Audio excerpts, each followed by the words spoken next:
Hello বন্ধুরা, কেমন আছো তোমরা সবাই? আশা করি ভালো আছো। পুতুলের সাজ করে তোমাদের সবাইকে স্বাগত। চলে এসেছি একটা নতুন ভিডিও। সকাল সকাল প্রেশারটা দেখলাম আপ ডাউন করছে, ওই জন্য অনেকে বললাম একটুখানি নুন চিনির জল করে দিয়ে খেয়ে প্রেশারটাকে সামলাই, নাহলে আজকে বাড়িতে অতিথি আসছে, কোনো রান্নাবান্না করতে পারবো না, খাটের উপর চিৎপাত হয়ে শুয়ে পড়ে থাকবো। আমার একটু লো প্রেশারের প্রবলেম আছে। আমার প্রেশার আপ ডাউন হয়ে গেলে আমি মাথা ঘুরে পড়ে যাই, আর নাহলে একদম বিছনায় একদম রেস্ট হয়ে যাও। ওখানে বলি যেহেতু আজকে অনির মামা মামি আসছে, ছোটো মামা ছোটো মামি, সেই হিসাবে বাড়িতে এখন গেস্ট আসছে, এবার আমাকে রান্না বান্না সব কিছু জোগাড় করতে হবে। গেস্ট আসছে বলতে গেস্ট শনিবারেই চলে এসেছিলো, আর আজকে যেহেতু আমার শনিবার ছুটি থাকে না, রবিবার সানডে থাকে, ওই জন্য বলি আজকে রান্নাবান্না তোর তাহলে বেশি। সকাল সকাল নুন চিনির জল খেয়ে নিই, তবে কিছুক্ষণ বসে একটু চা খেলাম। আমি আর কিছু খাইনি, বলি না ভালো লাগছে না, বেলাতে খাওয়া হয়। তারপর চাটা খেয়ে একটুখানি বসে এবার অনেক বাজার করে নিয়ে চলে এসেছে। আমি বাজারগুলো বলে একটু একটু করে চেক করে নিই কী কী এনেছে, সেই হিসাবে মেনু ডিসাইড হবে।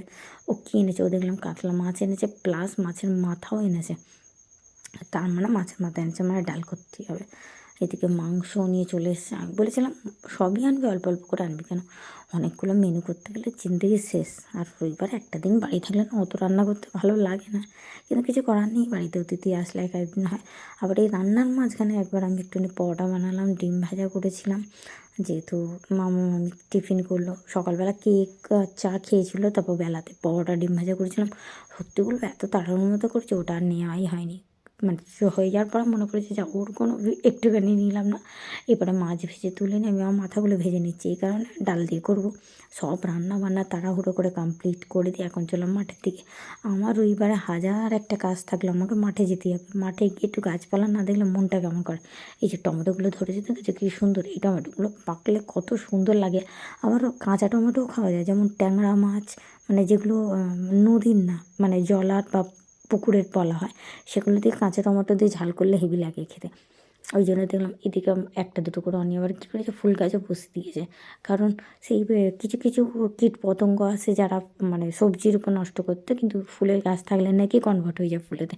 আবার এইদিকে গাজর গাছ লাগিয়ে দিয়েছি, ওটা আবার মটরশুঁটি গাছ। আবার এইখানে ফুলকপি গাছ, ফুলকপি এবছর তো যেহেতু দানা দিয়ে গাছ করেছে, প্রচুর গাছ হয়েছে। এটা মটরশুঁটি গাছ, যে মটরশুঁটির একটা একটা ফুল এসেছে, এখনও মটরশুঁটি আসেনি। তো এই জন্য আজকের বক ফুলগুলো দেখছিলাম খুব সুন্দর। এই গাছগুলো বসিয়েছিলাম তিনটে গাছ, দেখলাম বেশ ভালোই বক ফুল হয়েছে। আমি আজকের ইচ্ছা আছে একটু বক ফুল তুলে নিয়ে যাবো ওখানে গিয়ে দুপুরে বক ফুলের বড়া খাবো। আমি কোনোদিনও বক ফুলের বড়া খাইনি, জানিও না কেমন টেস্ট, শুধু শুনেছি। আজ প্রথম আমি টেস্ট করব লাইফে, একদম প্রথম। আবার পুঁই মিঠুলি হয়েছে, কী সুন্দর হয়েছে দেখো। আমি পুঁই মিঠুলি থেকে একটু দূরেই থাকি, আমার ভালো লাগে না। আর ফুলকপি হয়েছে, ইচ্ছা আছে বিকেলবেলা যখন যাব গাছের প্রথম ফুলকপি মাদের জন্য তুলে নিয়ে যাব। বিকেলবেলা যেন ও বাড়িতে বাপের কাছে যাব, তখন তুলে নিয়ে যাব। তারপর আমরা তো যখন হবে ফের খাবো, চিন্তা নেই। প্রথম জিনিস ও বাড়িতে পাঠিয়ে দিই, ও বাড়িতে আমার মেয়ে আছে, ও ফার্স্ট জিনিস ওই টেস্ট করবে। মাদের বাড়ি পাঠিয়ে দিলে মা রান্না করলে তো ওই খাবে। এই যে উনি এখন বক ফুলের গাছ থেকে বক ফুল পাড়ছে, আমরা এগুলো নিয়ে বাড়ি চলে এসেছি। এই যে মোরগ ফুল গাছ কী সুন্দর ফুল হয়েছে। এবার ভাবলাম তোমাদের সাথে একটু শেয়ার করি বলে এবার আমি চলে গেলাম স্নানে। এগুলো কমপ্লিট করে যে স্নান সেরে চলে এসেছি। এইবার যা রান্নাবান্না করে গেছিলো এবার আস্তে আস্তে সার্ভ করার জন্য রেডি করেছি।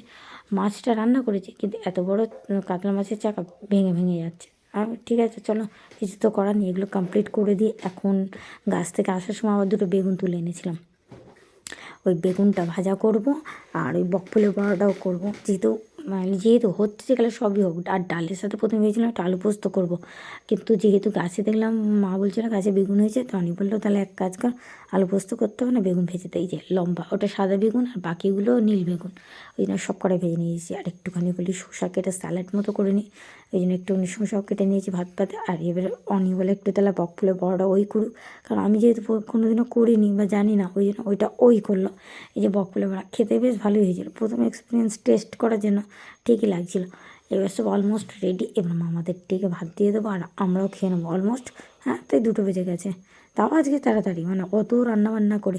কী কী রান্না হয়েছে তোমাদের তাহলে একবার বলে। মুগ ডাল দিয়ে মাছের মাথা দিয়ে হয়েছে, এই যে বক ফুলের বড়া এটা ভেজেছিলাম, বেগুন ভেজেছি, চিংড়ি মাছ এনেছিল, পটল দিয়ে চিংড়ি করেছি, কাতলা মাছের কালিয়া করেছি, সর্ষে পাবদা করেছি, আর চিকেন কষা। আর চাটনি পাঁপড় মিষ্টি হলে বিয়েবাড়ির খাওয়া দাওয়া হয়ে যেত, কিন্তু দুর্ভাগ্য ওটা আর হয়নি। তাহলে চলো আমি এবার খেতে বসি, অনেকগুলো রান্না করে হাঁপিয়ে গেছি, খেতে বসি। তাহলে আজকে ভিডিওটা এখানে শেষ করছি, দেখা হয় পরের একটা ভিডিওতে। টাটা।